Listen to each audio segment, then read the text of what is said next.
So now that I've done videos for the original Star Wars trilogy, it's time for me to continue my video series for the Star Wars saga with the movie that started the prequel trilogy, Star Wars Episode 1, The Phantom Menace. Now, as I've mentioned again and again, the original Star Wars trilogy is just one of the greatest trilogies ever. These movies are just the perfect representations for sci-fi movies and for movies in general. They are not just movies, they are experiences. They are movies that only get better and better the more I watch them and the more I think about them. The Star Wars prequel trilogy, on the other hand, is just none of that whatsoever. I remember I did enjoy these movies when I was a kid, but the older I got, the more I got into movies, I feel now that they are just not good movies, period. I mean, I personally don't think they really give us anything or really represent anything that we love so much about the original trilogy. Now, I just want to say up front, if you love the prequel trilogy, if you enjoyed the prequel trilogy, that is awesome. I am glad you do. I personally can't. And what I also really cannot get behind is the fact that there have been people that I have met in this world who try to tell me that the prequel trilogy is better than the original trilogy. And I know you're all gonna say, Connor, everyone is entitled to their own opinion. Chill out. And I completely agree with that, if said opinion is justifiable. Quick example for you guys. I know someone, will not mention their names, but if they're watching this, they know who they are, who tried to tell me that Jurassic World is a better movie than Jurassic Park.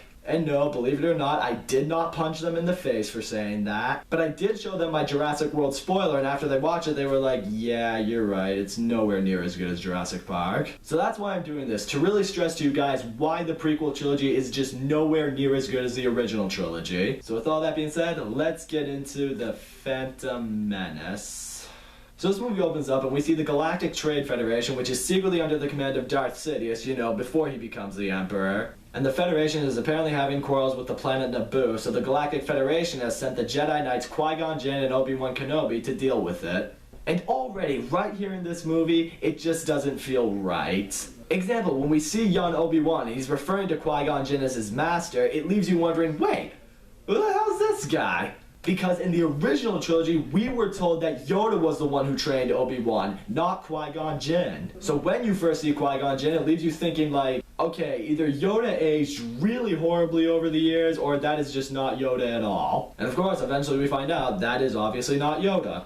I know a lot of fans out there have said that it is possible that Obi-Wan may have had more than one master training him. I hear what you're saying, but the way they talk about it in Empire Strikes Back makes it sound more like Yoda was Obi-Wan's only real master. I personally feel if Qui-Gon Jinn really was a huge part of Obi-Wan's training, then they would have at least mentioned him in the original trilogy. So eventually the two of them escape the Trade Federation, they wind up on the planet Naboo to save Queen Amidala, and here we see the two of them just annihilate the Federation's droid army. Now this is another issue I have with the movie. Obviously, one thing that everyone was really excited for was getting to see the Jedi in their prime. So when you see these two just kicking the droids' asses, it's cool for a while. But it eventually just gets to the point where you start to get bored with it. Because you don't really feel anywhere that these guys are really in danger of being killed by these droids. As a result, there's not really any suspense or intensity to really go with these moments. You want the Jedi to have to face serious challenges, just like they did in the original trilogy, because that's what made the original trilogy so awesome. So the two Jedi are eventually able to defeat the droid army, and then we are introduced to the gun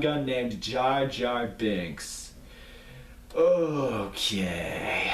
Now everyone will agree that Ewoks from Return of the Jedi are the only real flaw with that movie, and they are annoying as hell, and I absolutely do hate them. However, people who have said they are the most annoying thing in the entire Star Wars saga have clearly never seen The Phantom Menace. Because Jar Jar Binks, I think, is not only the most annoying character in the Star Wars saga, he just might be the most annoying character in the history of movies. I would seriously rather have the dumbass Ewoks in every single Star Wars movie before I would rather see Jar Jar Binks in any Star Wars movie. I mean, he's so irritating, he's not funny, he does not bring anything at all to this movie, and he's a fucking idiot. Listen on Jar Jar Binks. Oh, no, I love you. I mean, really, every time this dipshit opened his mouth, I was just hoping someone would come out and just splatter his head. So eventually the group rescues Queen Amidala along with her handmaiden Padme.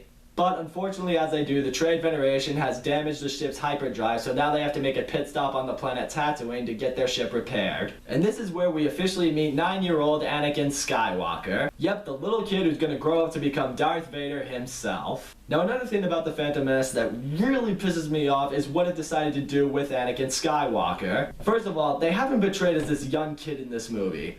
I don't get that. Because it's really hard for us as an audience to really connect with and relate with this Anakin as a little kid. I feel if they like made him 17 years old like Luke was in the original trilogy, then we could actually relate with him and everything would be good. Besides, they make him an adult in the next movie anyway, so what's the point of even having him as a kid here? Because the other issue that goes with that is good kid actors are few and far between. This kid who plays Anakin, he is not a good actor whatsoever. And as a result, that makes me not really care for the character of Anakin Skywalker. That's not good for this movie. And another issue I have is the fact that this movie, and really the entire prequel trilogy, tries to tell us that the Force is so strong with Anakin that he is the chosen one who's going to destroy the Sith and bring balance to the Force. So now when Anakin does turn to the dark side, like he eventually does, it's just trying to make things seem so much more bleak for the Jedi because their savior turned evil. And then in Return of the Jedi, when Darth Vader kills the Emperor because he was trying to kill Luke, now it more so means that he did it to fulfill the prophecy and not necessarily because he just wanted to save his son. It just doesn't feel as right, and it officially makes that whole situation unrelatable for us now. So in order for the heroes to win the money to repair their ship and also to win Anakin his freedom, he has to win the pod race. Now most people will say the coolest scene in the Phantom Menace is the pod race on Tatooine. And while I do think this scene is pretty cool for the most part, I certainly do not think it makes up for all the bullshit we just had to sit through.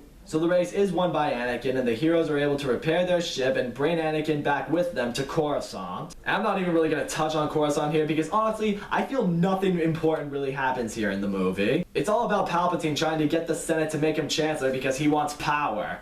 I'm sorry, but I don't give a shit about politics in real life, and I damn sure don't give a shit about politics in this movie. So after nothing relevant happens on Coruscant, the heroes decide to go back to Naboo to take care of the Federation themselves. Here is also where Padme reveals herself to be the true Queen Amidala, and now the heroes disband to take care of the business they need to take care of. That consists of Qui-Gon Jinn and Obi-Wan Kenobi taking on the Sith Lord and the villain of this movie, Darth Maul. And the reason I'm finally mentioning him now is because he's basically finally in this movie. Okay, granted, he's in a couple of other scenes for maybe like a grand total of like 1 minute. But it's just stupid. I mean, I feel this guy would have been such a badass villain for this movie if he was used more. I mean, he straight up looks like the devil. The guy's armed with a dual lightsaber. If he was a huge part of this movie, it could have been a turning point for it. But nope, just like the entire prequel trilogy, he's nothing but wasted potential. Now in the meantime, Padme and her forces are going directly after the Trade Federation itself, which I thought was pretty cool to see. But what is not cool is the Gun-Guns fighting the droid army on Naboo, which I think is just stupid. And you know what else is really stupid? Anakin accidentally flying into space and defeating the entire droid army by taking out the enemy's ship's control reactor. It doesn't make sense and it's just dumb. So now let's get back to the Darth Maul lightsaber fight, because that for me is the coolest part of the movie. So the fight, I think for the most part, is actually intense and very entertaining. I think it's really cool seeing a Sith Lord that's powerful enough to handle his own against 2 Jedi.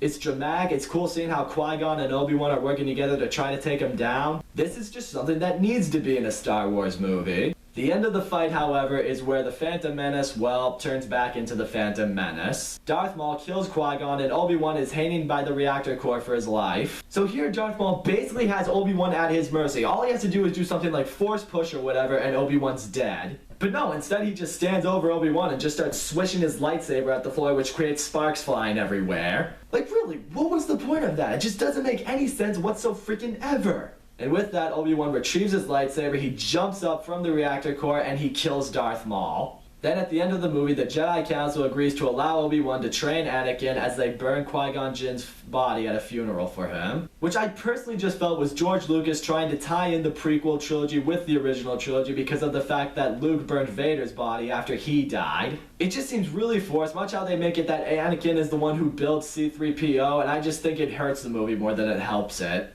So all in all, I think Star Wars Episode 1, The Phantom Menace, is a bad movie. I mean, there is some positivity going for this movie. I mean, the visuals are still really good, the Darth Maul lightsaber fight is cool, the pod race isn't bad, but the characters are nowhere near as good as the ones from the original trilogy. Some of the acting in this movie just sucks. The writing is straight up bullshit. The premise is not interesting. The action in this movie is nothing that's gonna blow your mind. This movie just did not remind me of anything that we all love from the original trilogy. I feel it's just a huge disappointment. Let's all just continue to pray The Force Awakens does not turn out like this movie and the rest of the prequel trilogy did. So that's all I gotta say, guys. Thank you so much for watching my video. Don't forget to leave a comment, like, subscribe. I will see you all next time.